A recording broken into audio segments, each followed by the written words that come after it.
We start this hour in the Middle East, where Israeli Prime Minister Benjamin Netanyahu is set to hold a press conference with international media in Jerusalem today, very, very shortly. This will mark Netanyahu's first meeting with the international press since the Israeli Security Cabinet's decision on Friday to expend military operations. We are hopefully showing you that live stream very, very shortly.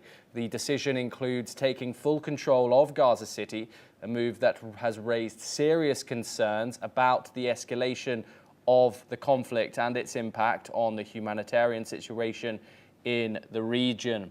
The press conference is expected to provide insights into the Israeli government's strategy, including the justification for this aggressive military escalation and the potential long-term impact on Israeli defense and security. As I said, we will get that live stream to you very, very shortly, where Netanyahu will be addressing international media. These outlets will be attending the briefing, and it is anticipated that Netanyahu will face tough questions regarding the strategic objectives behind the decision, especially in light of global calls for a ceasefire and humanitarian aid to Gaza.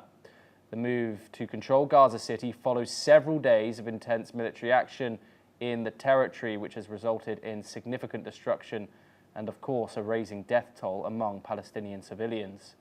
While Israel maintains the operation is necessary for national security and the demilitarization of Hamas, critics have warned of the humanitarian cost and the risks of further international isolation.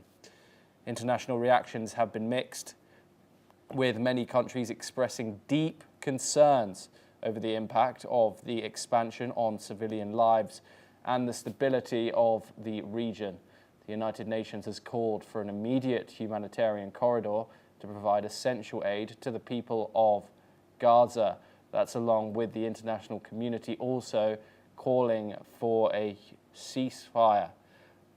Israel's plan has been met with fierce criticism, as we've said, from both the hostages who still remain in Gaza, hostage families who still remain in Gaza, and of course several countries, including the United Kingdom, Germany and France. Germany, of which have now halted their arms to Jerusalem amid growing international criticism over the humanitarian situation in Gaza. We, of course, are running images right now of those of Palestinians getting their aid, that have echoed around the world, to much anger, to much upset.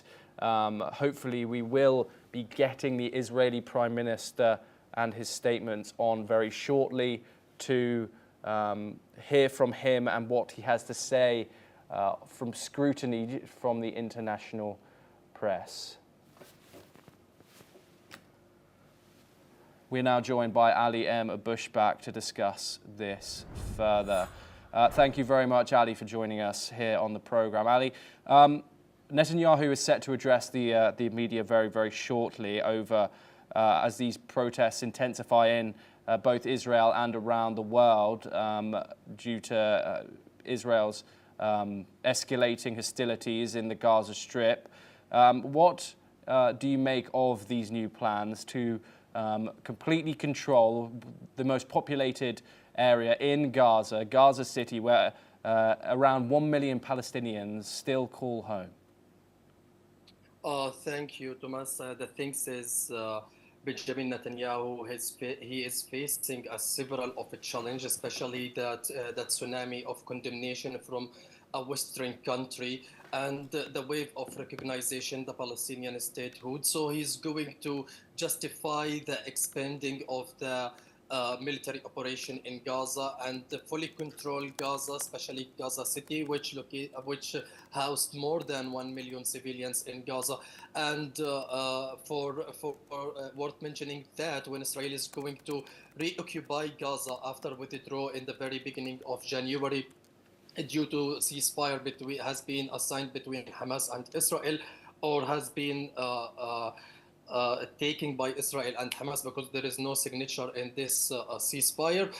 most of the civilians have returned to their home, and despite it's demolished and despite the destruction, they establishing a tent and start surviving at that area.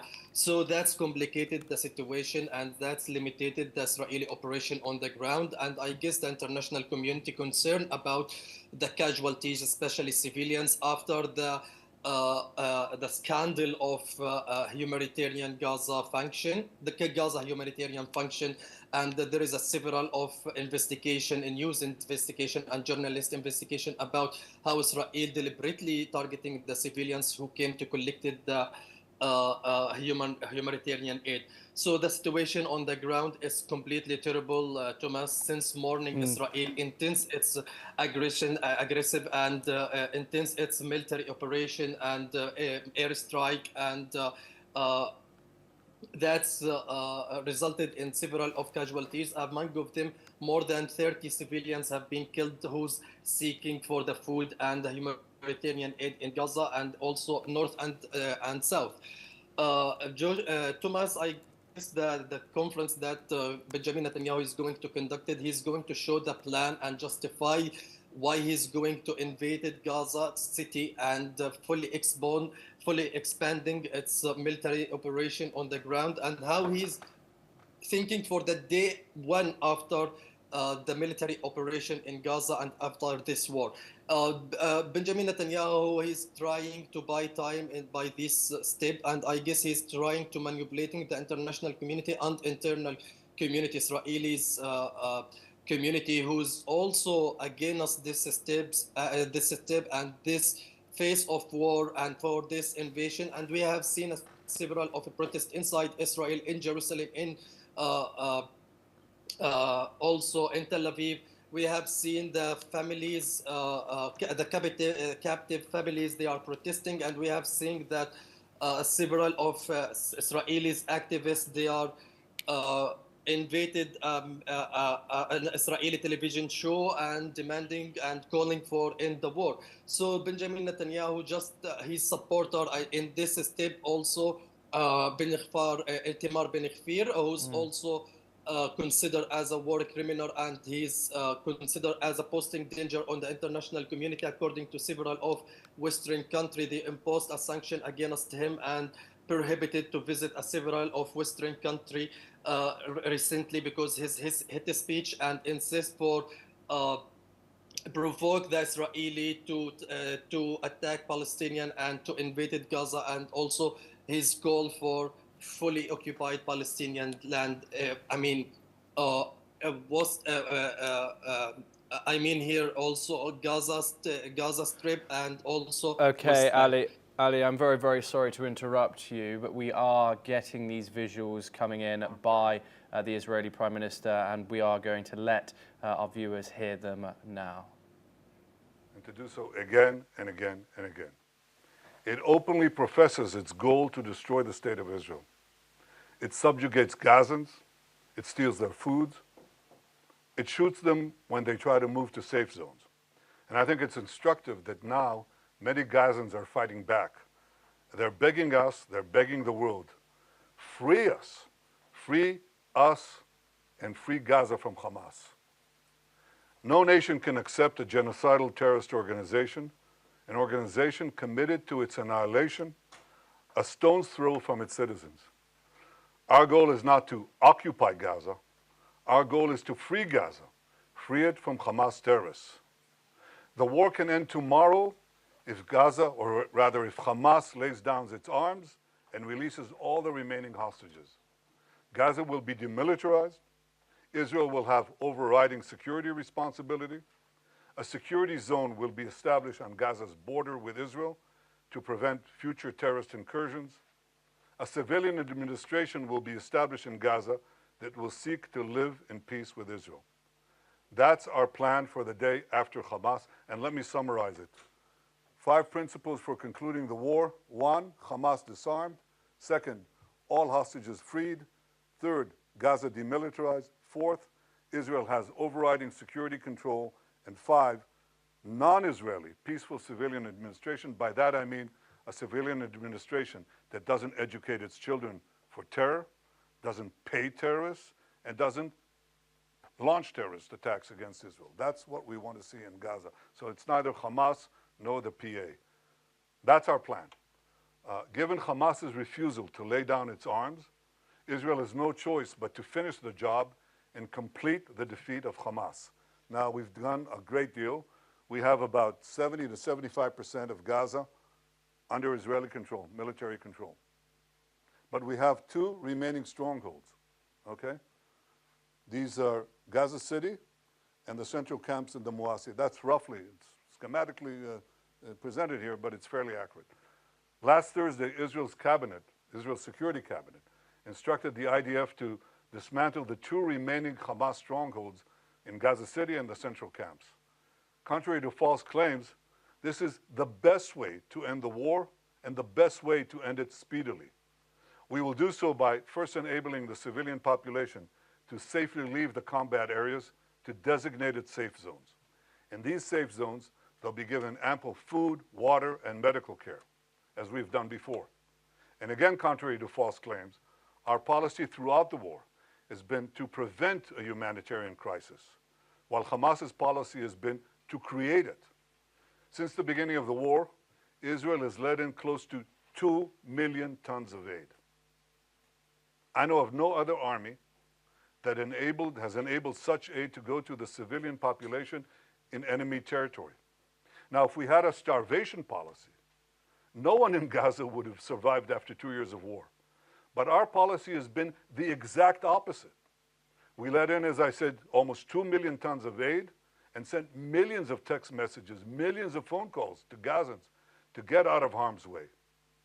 Yet in the last few months, Hamas has violently looted the aid trucks meant to get to Palestinian civilians. They deliberately created a shortage of supply. And the UN consistently refused, until recently, to distribute the thousands of trucks that we led into Gaza through the Kerem Shalom crossing.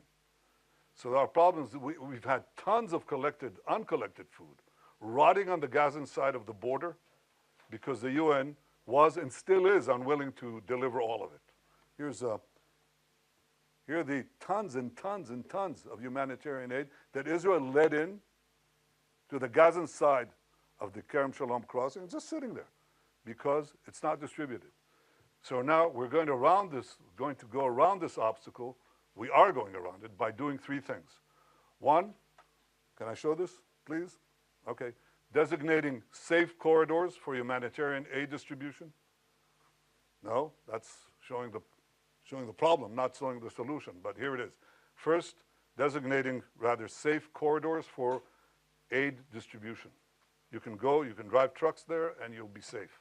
Second, increasing the number of safe distribution points managed by the Gazan humanitarian foundations. And three, airdrops.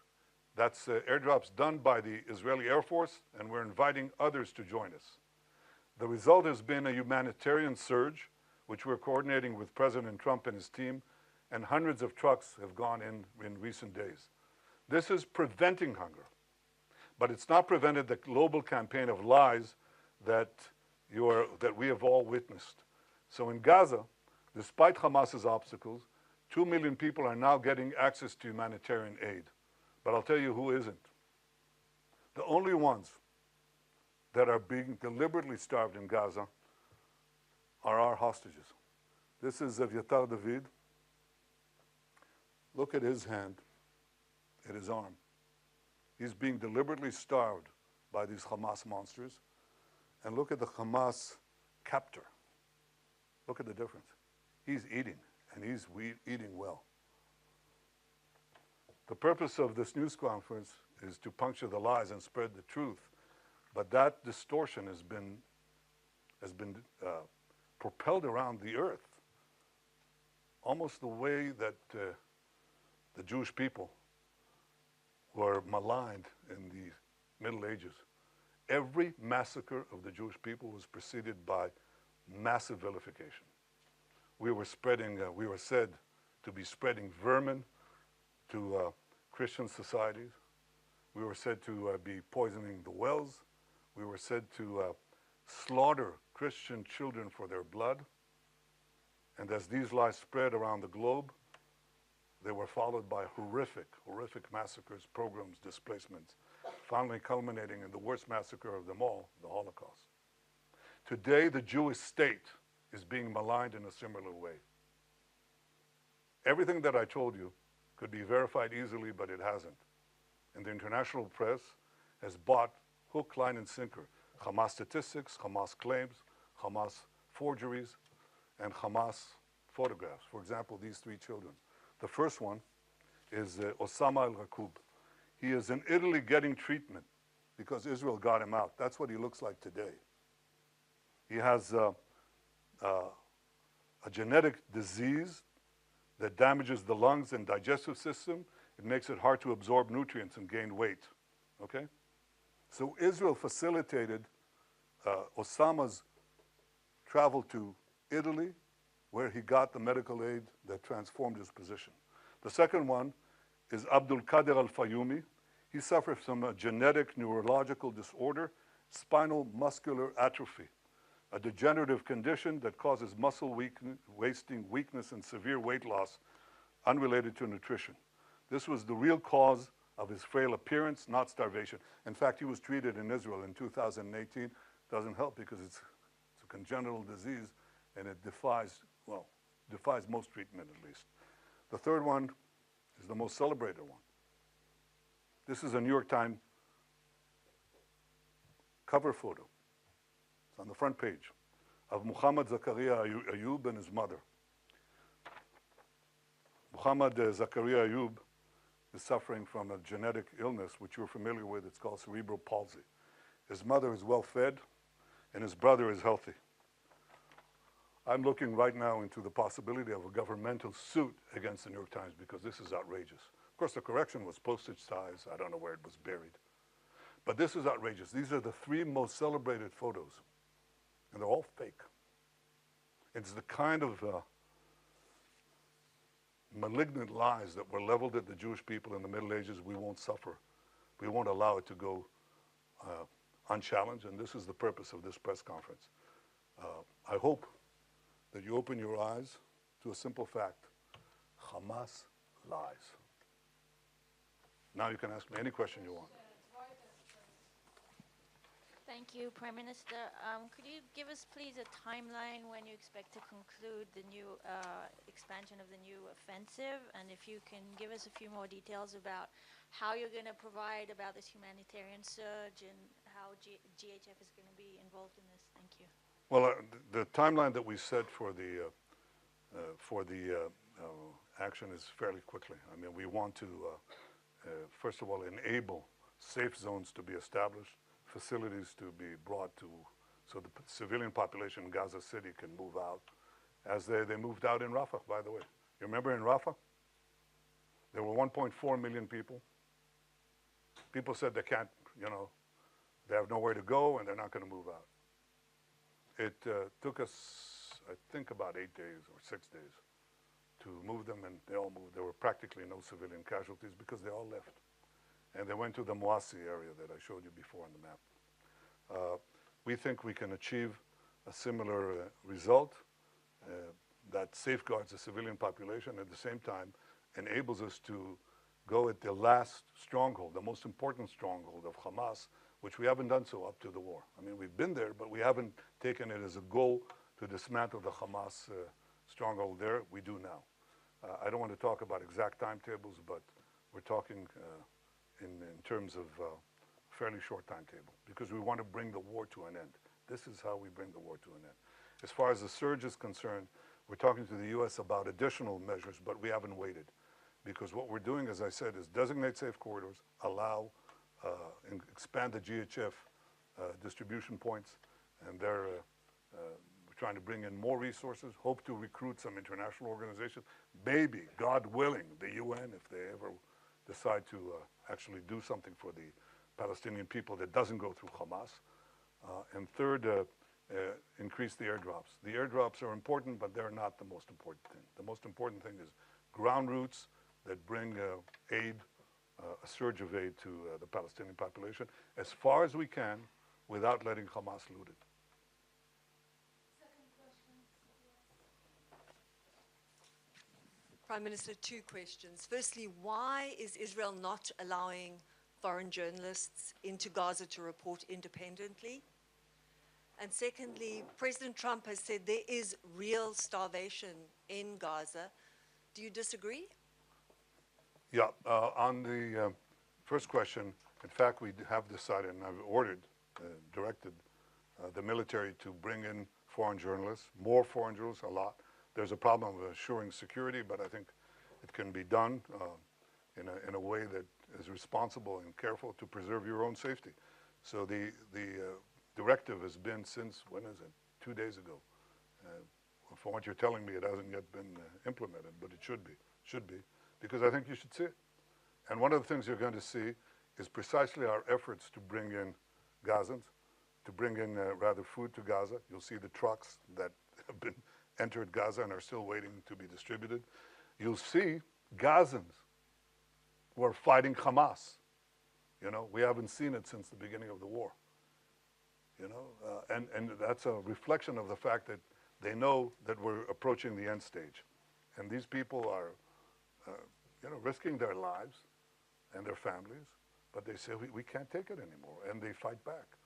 And the other thing you'll see is physical destruction. And the physical destruction is not because Israel is destroying structures with people in there. That's not what's happening. Israel, in fact, is clearing the population, as in Rafah. But the Hamas terrorists who may stay in those areas booby-trap just about every single building. Not every single building, but a lot of them. And every road, and every street, and every junction, every intersection.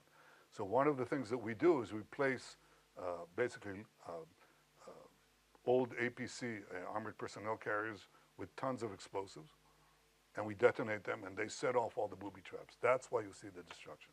And we do similar things in the tunnels. The tunnels, these terror tunnels, we you know, put TNT in them, and we detonate that after people have left. But they're under buildings, so the buildings collapse. That's why you see destruction. You see destruction not because we go after civilian populated areas, but in fact areas that have been cleared of civilians and are still rife with terrorists. And that's how we've been able to reduce actually the civilian casualties and increase, of course, the terrorist casualties. I very much appreciate President Trump's support through this entire seven-front war, his magnificent cooperation in the battle to stop the existential threat from Iran, his support throughout, and his support now. He says two things. He says all 20 hostages have to be released, and he says Hamas should not be there. And I think that he, like me, he recognized the fact that there have been deprivations in Gaza caused by Hamas. Hamas has been the cause of that. And what we have to do is overcome it. So we're working together to overcome it. Thank you, Prime Minister. Is Israel working, proceeding in the belief, in the understanding that it can and will recover all 20 hostages alive militarily? Or is it proceeding in the belief or understanding that conditions of their captivity, Hamas strategy, will make that impossible? Look, my goal is to get all of the 20 out alive and also all the ones who are not alive. In the beginning of the war, we were told by a very senior commander, he said, look, we have to get used to the idea that we're not going to see even one of them alive. And I disagreed. I said, we'll get most and possibly all of them if we apply judiciously both military pressure and political, diplomatic pressure. So far, out of 255 hostages, we got 205 out, of which 148 are alive. 148 are alive. We have 20 living ones left in the Hamas captivity, and 30 who are not alive, as I said before. If we don't do anything, we're not going to get them out. The option of just doing a war of attrition from defensive positions has not proved itself, and I think it will just, it won't get them out, but I think it will draw us into a protracted conflict that doesn't bring the war to an end. The move that I'm talking about, I think, has the possibility of getting them out. We're talking about how to, I don't want to go into details, but how to get the remaining hostages alive as we close in on Hamas. And there are various ways that I think, creative ways that this can be done, but again, I won't go into that now. Thank you, Prime Minister. 2 questions, please. You've just shown the horrific photo of Eviatar David, who's kept hostage in Gaza. We know that the hostages' days are numbered. So how will prolonging the war bring them home? And second question, you stated that Gaza would be passed to civilian governance that is not Hamas and not the Palestinian Authority. Can you specifically identify who this civilian governance would be? Do you have any concrete entities or individuals in mind? And is there a timeline for establishing this administration? Yeah, well, I don't want to prolong the war. I want to end the war. And I think the other suggestions would have prolonged it. We may have gotten maybe a dripping of hostages, even though Hamas showed no willingness to do that. And then they just go on and on and on, and we'd have this endless. Unless you are willing to just say, Israel, capitulate, go out. And even then, I don't think we'll get all the hostages. And if we capitulate, it means that Hamas will rearm, regroup, and carry out all the threats that it openly professes every day, by the way. Every day they say, we're going to do the October 7th massacre again and again, and we're going to destroy the state of Israel. You can't leave them there, So we're not going to do that. So my goal is not to prolong the war. My goal is to end the war. And I think that prolonging the war means that many of them could be starved to death. That's exactly the point. I don't want that. As far as the specific partners for the civil governance of Hamas, we're actually, I think the 5 principles are generally widely accepted. And it's instructive that some of the Arab countries, quite a few of them actually, said that Hamas has to be disarmed. I think this is the starting point. And look at what is happening in Lebanon as a result of our action. The Lebanese government, the new Lebanese government, is talking about disarming Hezbollah. Who would have believed it? Well, some of us did. I did. And that's changing the Middle East, as I promised to do on the second day of the war. I think in this case, if we succeed in this effort to basically end the war by defeating Hamas, its remaining strongholds, there are several candidates. That we're talking about, several constructs. And it's a transitional period. It's a transitional authority. It's going to be there because we don't want to, contrary to, I said we want a security belt, but right next to our border, but we don't want to stay in Gaza. That's not our purpose. At least not my purpose, and I openly state, including to those who disagree with me, and there are some who do.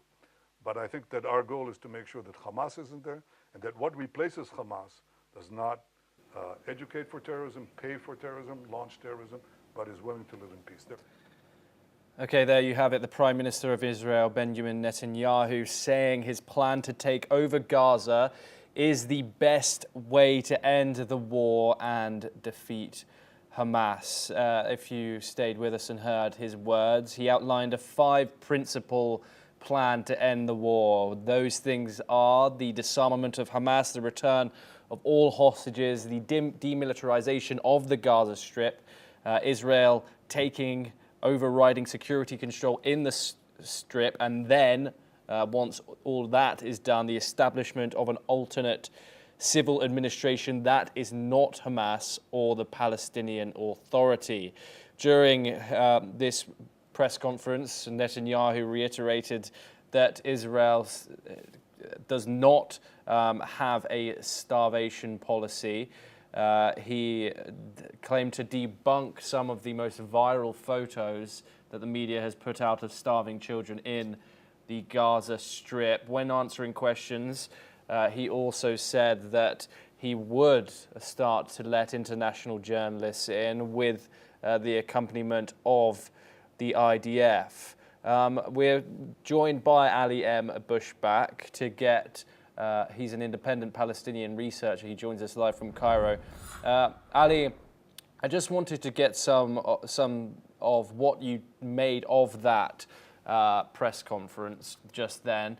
I don't know if you were watching it, however, the whole thing was centered around Hamas's lies, is what the Israeli Prime Minister had to say. Benjamin Netanyahu clearly not happy with how this war is being viewed by the international media. What are your thoughts on some of the Israeli Prime Minister's statements that he's just given to the international press? Thomas, first of all, the signal of the language, it was by English language, so that's this conference is oriented for international community, not Israeli community. That's mean that Benjamin Netanyahu, he's trying to modify the image of Israel in front of the international community after the huge isolation from the international community and Western country, and several of countries, they are condemning Israelis' plan for invaded Gaza. Benjamin Netanyahu, he's reconfirmed about the aims of this invasion, and on Friday he released a statement also. He talked about the aims and the principle of this invasion. And he also talked about take over Gaza for the civil administration. And I guess as a several of experts, they are expected that Mohammed Abu Shabab, the person who's cooperated with Israel, who would be the holding Gaza after the Hamas had been collapsed or defeated. As well as that the most observable in his speech, for the first time, Benjamin Netanyahu is talking about the second day of the war. Before he was never mentioned these things, and he was never mentioned the policy. That means maybe this is a sign that the war is going to be ended. As well as Thomas, the thing says Benjamin Netanyahu, he talked about the military operation and as a significant solution. Yes. And we have seen this during the operation Guardians Charities that established in May 2025. Unfortunately, this military operation, didn't achieve to one single aims. The significant aims it was to release the hostages from Gaza. How many hostages since May up to today have been released? No one. Yes. Even the significant aims for this war to release the hostages. How many hostages have been released since the Israelis operation? Ali, the military? I'm sorry to interrupt you just now. We're also joined by another guest, Selina Ryan. She's a political analyst. She joins us live from Tel Aviv in Israel. Thank you very much, Selina, for joining us. Pleasure to have you here on the program. Unsure if you were tuning into that press conference by the Israeli Prime Minister, as Ali had just said, given in English to appeal to an international audience. His message was clear, however, during that 20-minute press conference, is that one shouldn't believe Hamas is lies. Benjamin Netanyahu reiterated that there is no starvation policy in Gaza, and saying that Israel is going to work hard in order to get humanitarian aid to the people that get it. This obviously counters other organizations that they claim, like the World Health Organization, like the United Nations Children's Fund, who have claimed rife malnourishment throughout the Gaza Strip. I just wanted to get your point of view on Benjamin Netanyahu's statements there to the international media that there is no starvation policy in the Gaza Strip under Israel. Hi, thank you very much for having me, first of all. So I don't need to rely on what Netanyahu is saying, because just a few days ago, last week, I was in Kerem Shalom inside Gaza myself, and I saw with my own eyes all the piles of aid that are waiting there in an aid center, waiting for it to be collected by the UN and by other international organizations. Aid that is literally rotting in the sun. And he mentioned malnutritioned babies. I'm telling you, I saw piles and piles and piles of boxes full of baby formula, medicines, medical supplies. It's not only food. There's a lot of things that are just sitting there in the aid center, and this is just one aid center out of a lot of them, all across Gaza. where supplies are sitting in the sun in 30, 40 degrees, rotting, wasting away, from World Health Organization, from the United Nations, from UNRWA, from Egypt, aid from the UAE, from Saudi Arabia. I saw it with my own eyes. So when you're asking us and you're telling us that we are systematically starving the Gazans, ask why don't these organizations come and take the aid and take it to the Gazans? This is aid that has passed the Israeli checkups. It's just ready for distribution. So it's not about like who says what and who says who what exactly. It's about what we see with our own eyes. I saw it with my own eyes. I filmed it. I also posted it online. And there's many videos like this, many documentations that prove exactly the same. As to say there is a policy of starvation in Gaza, it makes no sense. No country that plans to starve a population. Sorry, just let me finish this idea. No country that plans to starve a population enters them aid via air, via sea, via land. There's no such thing. They get aid from every direction possible for the past 2 years. Selina, according to these organizations, averages around 270 trucks per day that enter the Gaza Strip. However, humanitarian organizations say that at least 600 trucks daily are needed to meet the most basic needs that are happening in the Gaza Strip right now. What Netanyahu also spoke about is the continuation of the Gaza Humanitarian Foundation, which the UN and other humanitarian foundations have said that over 1,000 people have been killed now, over 1,100 people have been killed. We had 37 today trying to claim aid from these US and Israeli-ran centers. Your thoughts on the continuations and also the operations of the Gaza Humanitarian Foundation in their abilities in distributing aid in the Gaza Strip? Okay, I'll just answer you one quick question. Who said that 37 people got killed today? Where does this information come from? The Gaza-run health ministry. Hamas. That's Hamas. So Hamas is saying every day that people are getting killed through the American aid method. Why? Because they cannot steal that aid. And also as to the international organizations that are saying that the minimum required for Gazans to have everything they need is 600 something trucks per day, ask them, when they say that, they need to be asked why they don't pick up the aid that is sitting and rotting in the sun in the aid centers across Gaza. Selina, I have to say, apologies, that the reason why we have to use those statistics is because Israel will not let international journalists check these figures of the people who have died on a daily basis. We do cite that they do come from the Hamas-run Gaza Health Ministry. However, Netanyahu did say that there is a possibility of international journalists being now let into the Gaza Strip. Do you think that that is important so people can see what is really going on there? And what do you think they will really see? Do you think it's responsible to allow journalists that are just basically civilians doing their job in an ISIS-filled zone? What do you think it will happen now if you allow journalists in an area filled with ISIS terrorists? Tell me. They're going to get killed, right? And who's going to get the blame for it? Israel, as always. So yeah, we didn't allow the journalists to be inside Gaza until now because it wasn't safe for them. It's still not safe for them.